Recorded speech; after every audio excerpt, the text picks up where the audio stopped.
Mis queridos hermanos, según el leccionario de la Iglesia Evangélica, hoy celebramos el 12º domingo después de Trinidad.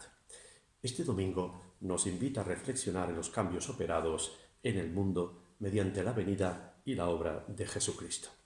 Los cambios quedan reflejados, entre otras manifestaciones, en la Iglesia, como si se tratara de un edificio no de cemento y arena, sino de una edificación humana llamada Iglesia, que reúne a seres humanos cambiados por la fe en Dios Padre, Jesucristo, Hijo y su Espíritu Santo, a una sociedad unida por nobles sentimientos, así como a una edificación que acoge y presta ayuda al mundo. Que la Iglesia no haya mostrado siempre y en todo lugar esta imagen adecuadamente es algo deplorable que hay que rescatar de su mala fama lo antes posible. En este sentido, el texto de hoy trata la unidad que debe haber en la Iglesia. Leeremos un fragmento de la carta primera que el apóstol Pablo escribió a los Corintios. En su capítulo 3, versículos 9 al 17, dice lo siguiente: porque nosotros somos colaboradores de Dios, y vosotros sois labranza de Dios, edificio de Dios. Conforme a la gracia de Dios que me ha sido dada, yo, como perito arquitecto, puse el fundamento y otro edifica encima, pero cada uno mire cómo sobreedifica.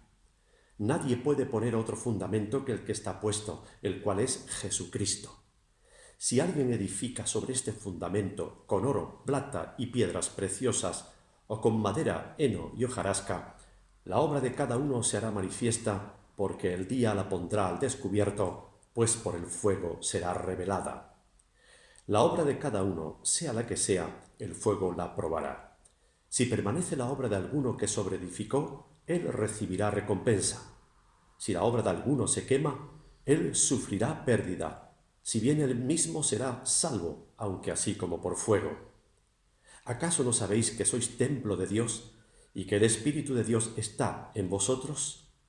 Si alguno destruye el templo de Dios, Dios lo destruirá a él, porque el templo de Dios, el cual sois vosotros, santo es. Hasta aquí la palabra. Había unos cristianos en las iglesias domésticas o de los hogares en Corinto que estaban fascinados con su forma de entender la espiritualidad. Ellos creían estar dotados de una sabiduría especial capaz de entender los misterios de Dios. Creían que bajo el Espíritu de Dios hablaban el idioma del cielo. Creían que ciertas prácticas fenomenales se las había dado Dios mismo y estaban a la libre disposición de ellos. Eran muy entusiastas en los cultos y barajaban dos criterios para mostrar que era divino lo que en el culto podía suceder. A saber, a mayor irracionalidad, mayor manifestación divina, y a mayor espectacularidad, mayor manifestación divina. Su forma de entender y practicar su espiritualidad categorizaba a los cristianos haciéndolos de primera y de segunda. Es un disparate que la espiritualidad de un cristiano lleve el germen de la división. Pero así era en aquel caso.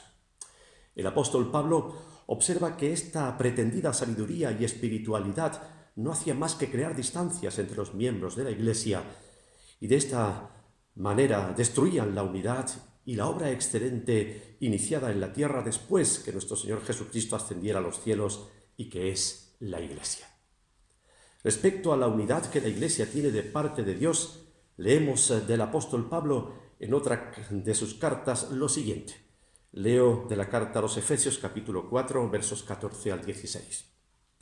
No seamos niños fluctuantes, llevados por doquiera de todo viento de doctrina, sino que, siguiendo la verdad en amor, crezcamos en todo en aquel que es la cabeza, esto es, Cristo, de quien todo el cuerpo, bien concertado y unido entre sí, por todas las coyunturas que se ayudan mutuamente, según la actividad propia de cada miembro, recibe su crecimiento para ir edificándose en amor. Esto es, hermanos, la Iglesia. Una comunidad novedosa que funciona no como una asociación de exclusiva planificación humana, sino como algo orgánico donde Cristo es la cabeza y confiere y espera por ello unidad en sus miembros, donde la ayuda mutua contribuye a esa unidad y así crece para ir edificándose mediante el amor. Algunos cristianos corintios, con su pretendida sabiduría y espiritualidad, fallaban justo en este punto inicial, a saber, el amor, que es el elemento inicial y fundamental de la Iglesia.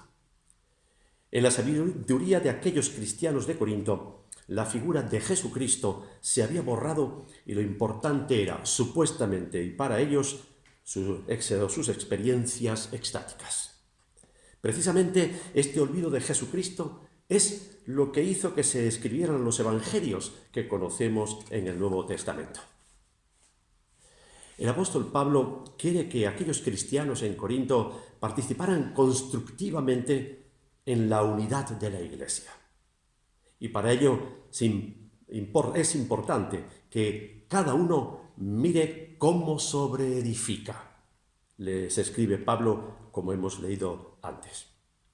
Pablo les dice que él, como constructor, puso el fundamento que es Jesucristo. Y advierte que no se puede edificar sobre este fundamento nada que sea de otra naturaleza. La Iglesia queda o cae con la figura de Jesucristo. Y edificar sobre Jesucristo significa vivir conforme a la enseñanza y vida de Jesucristo. Ninguna religiosidad cristiana que no tenga a Jesucristo como fundamento es válida. Y conforme a este fundamento debe ser los materiales de los que sobreedifican, advierte el apóstol Pablo. Él hace entender que quien sobreedifica, atendiendo a la calidad del fundamento, como lo hicieron con la construcción del templo, donde oro, plata y piedras preciosas se adecuaban a la casa de Dios, estará contribuyendo a la edificación de la Iglesia. Pero, por el contrario, quien no quiera respetar el fundamento y sobreedifique con materiales que no se ajustan a este, como sería construir un templo con madera, heno y hojarasca, el fuego de la prueba lo terminaría destruyendo y no tendría proyección de futuro.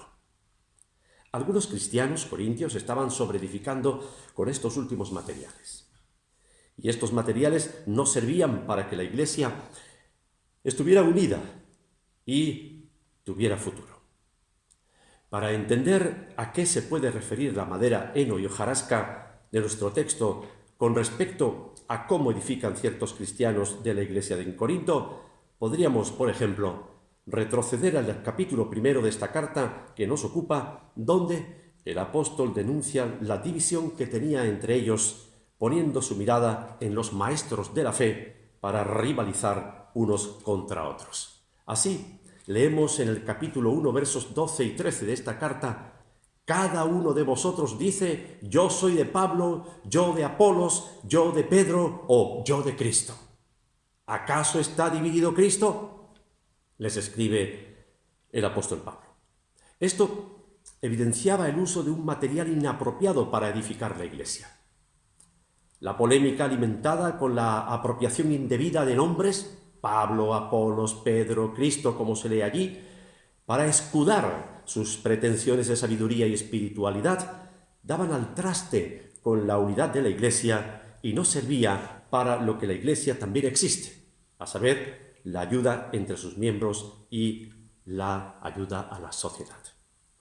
La sociedad de Corinto, en vez de recibir una muestra admirable de una Iglesia unida por el amor a Dios y ayuda al prójimo, presentaba una caricatura vergonzosa y avergonzante de unos grupitos de cristianos mal avenidos. Esto tenía que hacer sufrir no solo a Pablo, sino a todos los cristianos de Corinto con madurez, seriedad y buena relación con Dios. El martes pasado leía un titular del periódico más leído en España con estas letras. Evito mencionar la nacionalidad. Detenida una diputada por ordenar a sus hijos el asesinato de su marido. Y como subtítulo decía lo siguiente el periódico: el crimen obedece, según la policía, a las luchas por el dinero y el poder en la Iglesia evangélica que ambos fundaron. Vergonzoso, ¿verdad? Esto nos lleva, hermanos, a la aplicación personal de esta palabra de Dios para nosotros hoy. ¿Cómo sobreedificamos a nivel de iglesia? ¿Es Jesucristo nuestro fundamento? ¿Es el amor el principal material de construcción? ¿Vivimos unidos? ¿Servimos al prójimo? ¿Qué imagen proyectamos a nuestra sociedad? ¿Cómo se habla de nosotros en nuestros círculos de amigos y conocidos? Concluía Pablo en el texto de hoy preguntando: ¿acaso no sabéis que sois templo de Dios y que el Espíritu de Dios está en vosotros? Qué maravilloso es ser templo de Dios y saber que el Espíritu de Dios está con nosotros. Esto nos estimula a ofrecernos gustosamente a Dios. Esto nos anima a buscar la presencia de su Espíritu que sea real en nuestra vida privada y en la Iglesia. Esto nos motiva a vivir en la unidad para servir mejor a los demás. Ánimo, por tanto, en la construcción de la Iglesia del Señor.